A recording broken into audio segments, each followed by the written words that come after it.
शुरुआत है पूर्वी चंपारण ज़िले के लिए, क्योंकि अभी बहुत सारी चीज़ें करनी है। जल जीवन हरियाली बिहार सरकार का ड्रीम प्रोजेक्ट है, ड्रीम परियोजना है।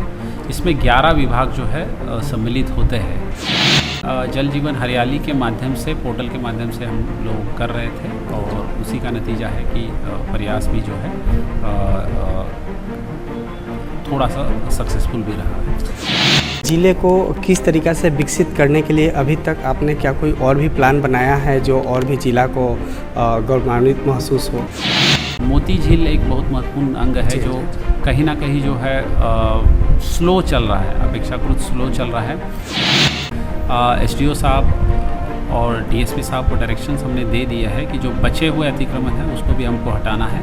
इनफैक्ट मोती झील का जो इनलेट और आउटलेट है उस पर भी हम हाथ लगाएंगे, तो उसके लिए सीमांकन करने का डायरेक्शंस दिया है। पूर्वी चंपारण जिले को जल क्षेत्र में नेशनल अवार्ड से नवाजा गया है। महामहिम राष्ट्रपति ने मोतिहारी जिलाधिकारी शीर्षत कपिल अशोक सर को नेशनल वाटर अवार्ड से नवाजा है। सर हमारे साथ हैं, आज हम बात करेंगे सर को कैसा लगा इस अवार्ड को पाने के बाद और जिलावासियों को कैसा महसूस हो रहा है। सर सबसे पहले तो रियल न्यूज़ में आपका स्वागत है सर। धन्यवाद चंदन जी, थैंक यू। सर इतनी बड़ी अवार्ड आपको हासिल हुआ, उसके बाद आपने कैसे इस अवार्ड को पाने के लिए आपने ये तैयारी कर रखा था सर? कुछ तो ऐसा एक्चुअली अवार्ड को पाने की तैयारी ऐसे विशेष कुछ अप्रोच नहीं था, बस ये था कि जल जीवन हरियाली के जो हमारे कंपोनेंट्स हैं और पानी के क्षेत्र में जो भी गतिविधियाँ हो रही है उस पर मॉनिटरिंग करें, उसको फॉलोअप ले ले और उसको अप्लाई किया था। और 2 साल का जो काम था उसका एवेल्यूशन किया था इंडिपेंडेंटली। सेंट्रल गवर्नमेंट की टीम्स यहाँ पे आई थी, उन्होंने असेसमेंट किया था और तदुपरांत जो है इस अवार्ड के लिए चुना गया। इनफैक्ट मैं तो कहूँगा कि ये एक शुरुआत है पूर्वी चंपारण ज़िले के लिए, क्योंकि अभी बहुत सारी चीज़ें करनी है।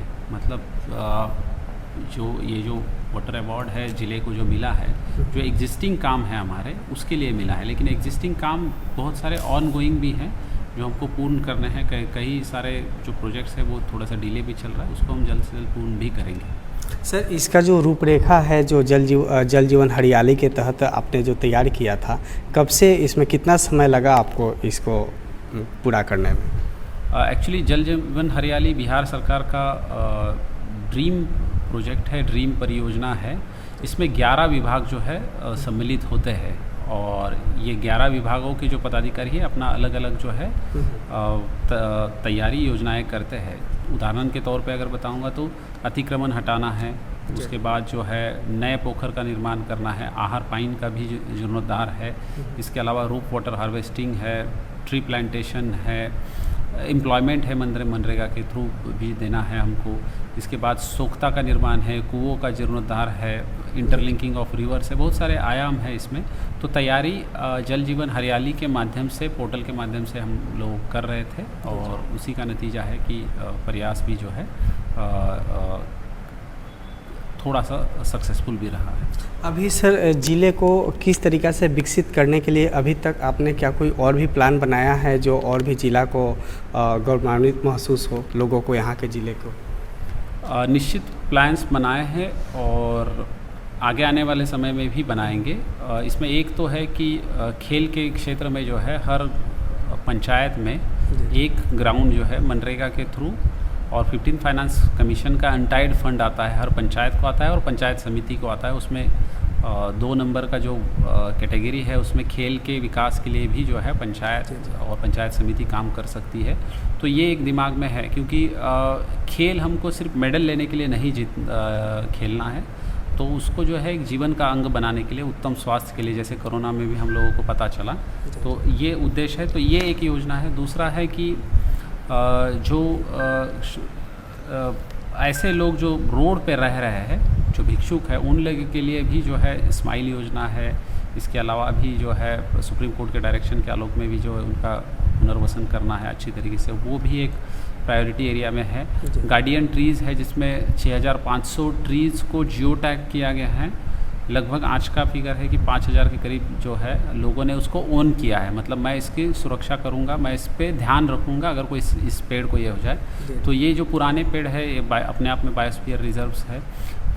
फ्लड मैनेजमेंट के लिए ही प्रयास चल रहा है। कई सारे एम्बैंकमेंट नहीं है, विभाग के स्तर से भी प्रयास हम कर रहे हैं। मोती झील एक बहुत महत्वपूर्ण अंग है जो कहीं ना कहीं जो है स्लो चल रहा है, अपेक्षाकृत स्लो चल रहा है।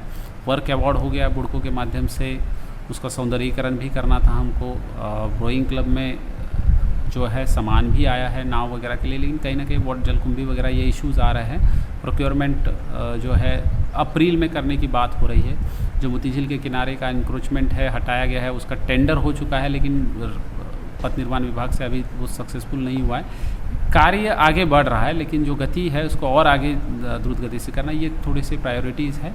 एंड अन्य जो है हमारा जैसे आपदा हो या इलेक्शंस है, ये भी हमारी प्रायोरिटीज़ रहती है। अभी सर आपने कई योजनाओं के बारे में बताया है कि ये खेल के मैदान में, मतलब खेल के मामले में, मनोरंजन के मामले में लोगों को इसमें सहभागिता देना है। वो कब तक ये पूरा कर लिया? जैसे आप अभी बताएं कि पंचायतों में खेल मैदान बनाना है, ये कब तक का इसका ये 6 महीने का हमने समय लिया है, क्योंकि उसके बाद बाढ़ का सीज़न भी आता है, तो थोड़ा सा कहीं ना कहीं मनरेगा का काम जो है अफेक्ट हो जाता है। कई सारी जगह पे ऑलरेडी ग्राउंड्स एग्जिस्टिंग है, उसको बस थोड़ा सा स्ट्रेंथन करना है। वहाँ पे स्पोर्ट्स क्लब वगैरह जो है गठित करने पड़ेंगे, और फेडरेशंस के साथ जो है हमारे एसोसिएशन, उसके साथ भी उनका अटैचमेंट करने का एक अंग है। तो 6 महीना हम समझते हैं कि उसमें हमको अभी काम करना पड़ेगा। सर एक और सवाल है कि मोती झील का जो सफाई जो अभियान जो चलाया जा रहा था आपके द्वारा, काफ़ी ज़्यादा तेज़ी से चलाया जा रहा था 2021 तक। 2021 तक में हमने देखा कि बहुत सारे ऐसे आपकी योजनाएं थे, काफ़ी ज़्यादा तेज़ी से जा रही थी, लेकिन इधर जो है 2022 आते आते वो काफ़ी ज़्यादा धीमी पड़ गई। जैसे मोती झील की सफाई, उस पर अतिक्रमणकारियों का कब्जा, अब जो पहले उस समय जिस जोर से चल रहा था वो अब नहीं चल रहा है, इसके बारे में मोती झील की सफाई निश्चित जो है, क्योंकि क्या हो रहा है कि वहाँ पे जो ड्रेनेज का पानी आ रहा है, और ड्रेनेज के पानी से यूट्रोफिकेशन होता है, जहाँ नेचुरली वो न्यूट्रिएंट्स है और जलकुंभी उसको सक कर लेते हैं और उनका ग्रोथ ज़्यादा हो जाता है। तो ये कारण है। और इसमें यह है कि क्योंकि पेंडिंग था हमारा वर्क अवार्ड होना, जो 23 करोड़ की करीब राशि थी, जो काम बहुत सालों से पेंडिंग था, वो वर्क अवार्ड होने तक भी हम परस्यू किया है। वो बुड़कों के माध्यम से परचेस करने का भी ऑर्डर हो गया है, लेकिन मशीन समहाउ यहाँ पे नहीं आ पाई है, तो वो फॉलोअप कर रहे हैं। बुड़को नगर विकास विभाग की एजेंसी है, तो कहीं ना कहीं स्टेट गवर्नमेंट सीधे उसको परचेस करता है, तो उसमें थोड़ा सा है। जहाँ तक अतिक्रमण हटाने का सवाल है, एसडीओ साहब और डीएसपी साहब को डायरेक्शंस हमने दे दिया है कि जो बचे हुए अतिक्रमण है उसको भी हमको हटाना है। इनफैक्ट मोती झील का जो इनलेट और आउटलेट है उस पर भी हम हाथ लगाएंगे, उसके लिए सीमांकन करने का डायरेक्शंस दिया है। रेवेन्यू ऑफिसर्स की कमी भी थोड़ा सा हम लोगों को लिए एक चैलेंज बना हुआ है, कि कई सारे भू अर्जन के प्रोजेक्ट्स चल रहे हैं, कई सारे भूमि से संबंधित मामले हैं, लेकिन कर्मचारी और अमीनों की संख्या भी कमी के कारण थोड़ा सा चीज़ें स्लो हो रही है वो भी। लेकिन हम जो है, ये हमारे चैलेंजेस है, मैं ये नहीं कहता हूँ कि हमारे एक्सक्यूजेस है, हम जो है निश्चित इसमें भी काम करेंगे। क्या लगता है सर कि 6 महीने के अंदर ये पूरी हो जाएगी या फिर अधिक समय लग सकता है? प्रबल इच्छा तो 6 महीने के अंदर पूर्ण करने की है, और उसमें अच्छे तरीके से प्रयास भी किया जाएगा, और निश्चित जो है काम जो है हम इस पर ये करेंगे, आगे बढ़ाएंगे। कुछ चीज़ें जो है माननीय न्यायालय के विचाराधीन रहते हैं, वो मामले में थोड़ा सा समय लग सकता है, लेकिन बाकी जो हमारे क्षेत्र अंतर्गत रहेगी उसमें हम शीघ्रातिशीघ्र पूर्ण करेंगे। सर एक आखिरी सवाल है, मोती झील में पानी कम होने पर रामरेखा देवी नदी जो है जीवनदायिनी का काम करती है, लेकिन रामरेखा नदी वर्षों से अतिक्रमण का शिकार हो चुकी है। क्या उस पर भी कोई ऐसा कार्य चलाई जा रही है जो अतिक्रमणकारियों को उसको हटाया जा सके? स्थानीय प्रशासन जो है, नगर आयुक्त, डीसीएलआर, एसडीओ, डीएसपी और अंचलाधिकारी और थानाध्यक्ष, इन लोगों की एक बैठक भी की गई थी, और इस तरीके के सारे जो है सिजवा नाला, फुलवा नाला, जो धनोती का भी कुछ पार्ट है, और रामरेखा नदी जो आप बता रहे हैं, कैनॉल भी है एक उसमें, हाँ, तो रेलवे लाइंस के बगल से भी जो आता है, ये सारी चीज़ें डायरेक्शंस दे गया है, बस अब जो है इसको एग्जीक्यूट करना है। तो एक बार हम जो है इस संदर्भ में जो है यहाँ के जो स्थानीय लोग हैं, डिफरेंट क्लब्स के सामाजिक संगठन, उनके साथ बैठक करने जा रहे हैं, और तदुपरांत जो है हम इस गंभीर विषय पर भी जो है एक पहल करेंगे, और इसका भी समाधान हम निकालेंगे। पूर्वी चंपारण में सर 396 पंचायत हैं, इन 396 पंचायत में नल जल की जो योजना चलाई जा रही है, बहुत सारे ऐसे पंचायत में है जो लोगों को अभी नल जल का मतलब सुविधा नहीं मिल रहा है। उन लोगों के लिए क्या आपका तैयारी है, या जो लोग बंद कर चुके हैं या जहाँ पे नहीं चलाई जा रही है, काफ़ी ज़्यादा शिकायत ऐसे आ रही है? अगर स्पेसिफिक आप बताएंगे तो निश्चित हम निराकरण करेंगे, क्योंकि अनुमंडलवार जो है हमने एक 10-15 दिन पहले बैठकें की गई थी। उसमें जो अक्रियाशील योजना है इसमें 2 टाइप्स है। एक तो पूर्ण ही नहीं हुई, और जो पूर्ण हुई लेकिन उसके बाद डिफंक्ट हो गई, बंद पड़ी। तो जो डिफंक्ट बंद पड़ी है उसके लिए हमारे पास एजेंसी चिन्हित किया गया है, लगभग 94 के करीब जो है हमारे एजेंसी है, जिससे ये लोग काम कर सकते हैं ग्राम पंचायत। और उसके लिए फ़ंड भी 15 फाइनेंस में भी दिया गया है, और टाइड है अनटाइड है, बोथ फंड से वो कर सकते हैं। तो वो उनके लिए डिस्क्रिप्शन है, टेक्निकल सहायक वहाँ पे दिए गए हैं पंचायत में, वो ये काम पूर्ण करेंगे। जहाँ तक कार्य शुरू ही नहीं हुआ और पूर्ण करने की बात है, उस पर जो है कार्रवाई करने का डायरेक्शंस ऑलरेडी है।